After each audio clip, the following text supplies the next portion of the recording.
I hope you enjoy my stories. Instead of just clicking thumbs down, please comment and share how we can do better. If you do like our video, then please like and subscribe. I'm living in a cozy condo apartment on the second floor, and I've been facing a frustrating ordeal with the unit directly above mine. Their outdoor stucco balcony has turned into a source of trouble, with visible cracks and leaks that have persisted for over 6 months. Despite my immediate notification to the HOA, nothing has been done.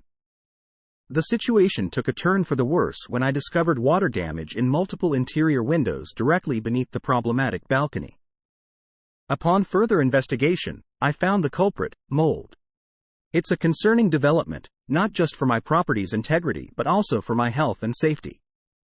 The repairs required to fix the water damage, remove the mold, and restore the balcony are estimated to cost at least $5,000. And that's not even considering potential medical expenses from exposure to the mold over such a long period. What's more frustrating is that I can't even start mitigating the mold or repairing the water damage until the balcony issue is addressed. It's like a vicious cycle. The longer it takes to fix, the more damage it causes inside my home. I find myself questioning whether I have any recourse against the HOA for their negligence. It's a stressful situation that's affecting my peace of mind and my wallet. I just want to live comfortably in my home without worrying about leaks, mold, and a seemingly indifferent HOA. Any advice or suggestions on how to deal with this nightmare would be greatly appreciated. Can HOAs charge me fine for a reason, then change it? I have a moon and sun pattern tapestry inside my window to black out the sunlight.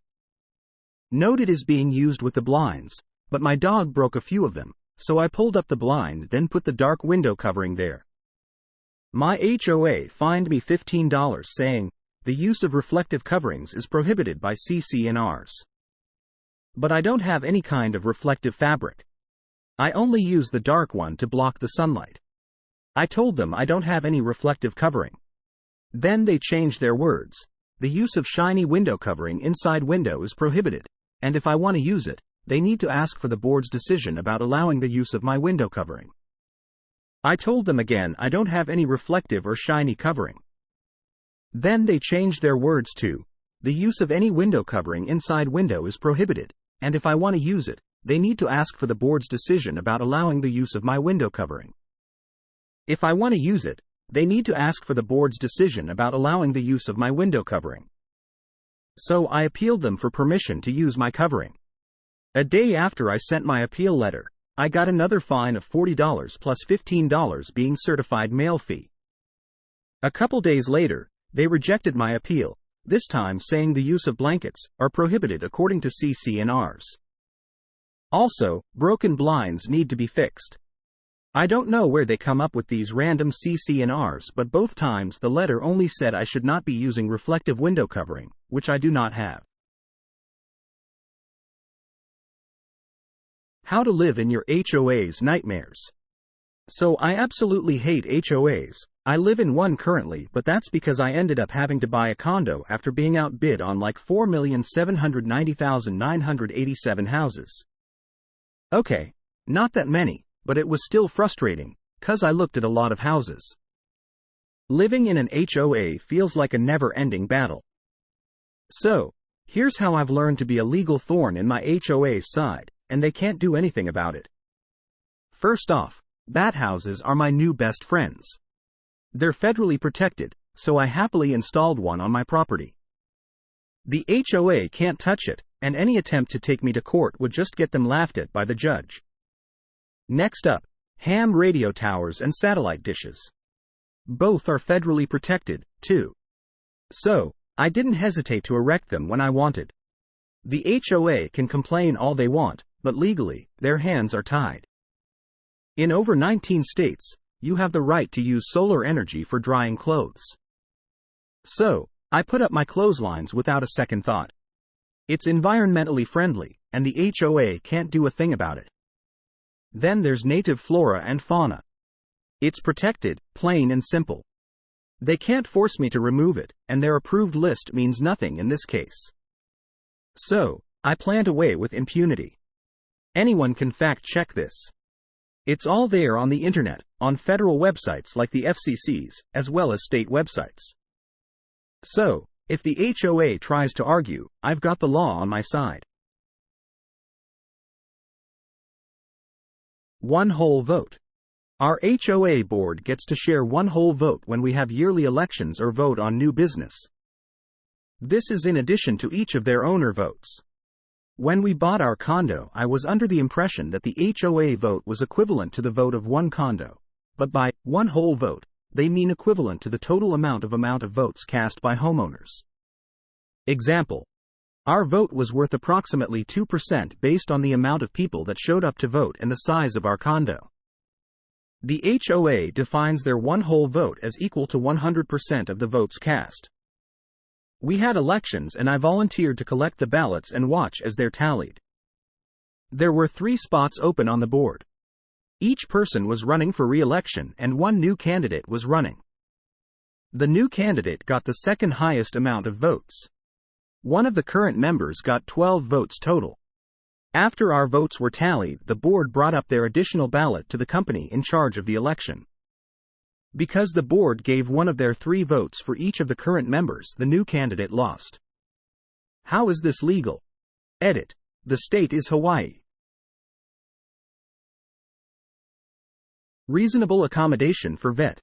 Living in an HOA can feel like navigating a minefield, especially when it comes to reasonable accommodations for disabilities. They're demanding medical documentation, threatening further legal action if I don't comply. But I've already informed them multiple times that I'm uncomfortable sharing my medical records, especially since they've been made aware of my situation in the past. Last year, I sent them an email requesting a closer poop bin to my home. It seemed like a simple ask, especially considering there are 4 in the community, but none on my side of town. Instead of understanding, they brushed it off, insisting I could walk to the other bins. They even claimed to have witnesses saying they've seen me do it before, as if that invalidates my need for accommodation. Now, they're accusing me of being malicious for even asking and demanding proof of my disability. I'm 100% in Florida with disabled vehicle plates, and there's currently a HUD investigation underway. This situation has been ongoing since July, and it's only escalating. My Facebook pictures are being reported, and people are even taking photos of me.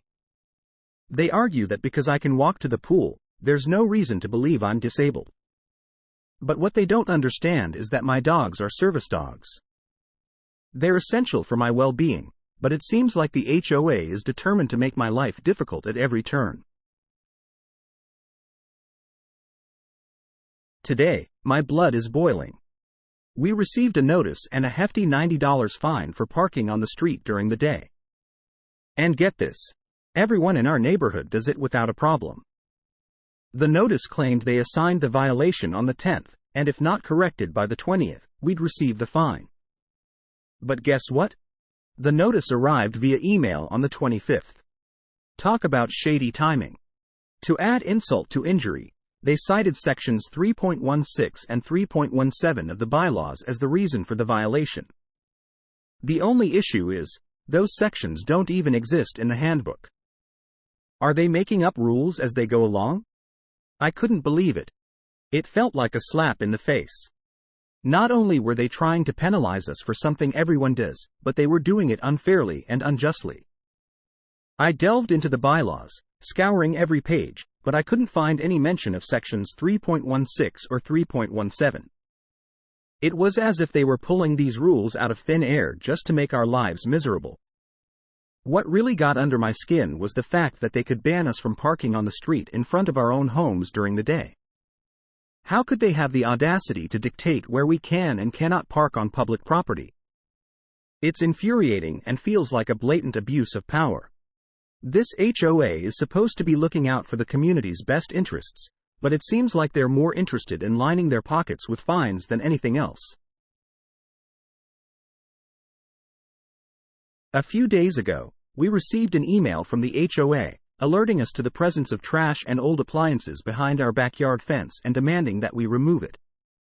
It came as quite a surprise, as we had never noticed any such debris before. I promptly responded, stating that it couldn't possibly be ours, as we hadn't placed it there, nor were we aware of its existence until now. However, the response we received was adamant. It was on our property, and therefore, our responsibility to deal with it. Feeling puzzled and somewhat frustrated, I resolved to investigate further. First on my agenda was to check the property line. While I am confident that the trash lies right along the fence, I decided to verify it firsthand. But my curiosity got the better of me, prompting me to delve into historical satellite images on Google Maps. What I found was both surprising and infuriating. The trash and appliances have been sitting there since January 2020, a full 3 years before we even purchased the property. The situation feels utterly unfair. It's maddening to think that we're being held accountable for something that predates our ownership. The fact that it's on our property, according to the HOA, only adds to the frustration. It's beginning to feel like an unwarranted burden, especially considering we're relatively new homeowners. I'll need to figure out how to address this issue with the HOA, as it seems unjust to expect us to bear the responsibility for something we had no part in creating.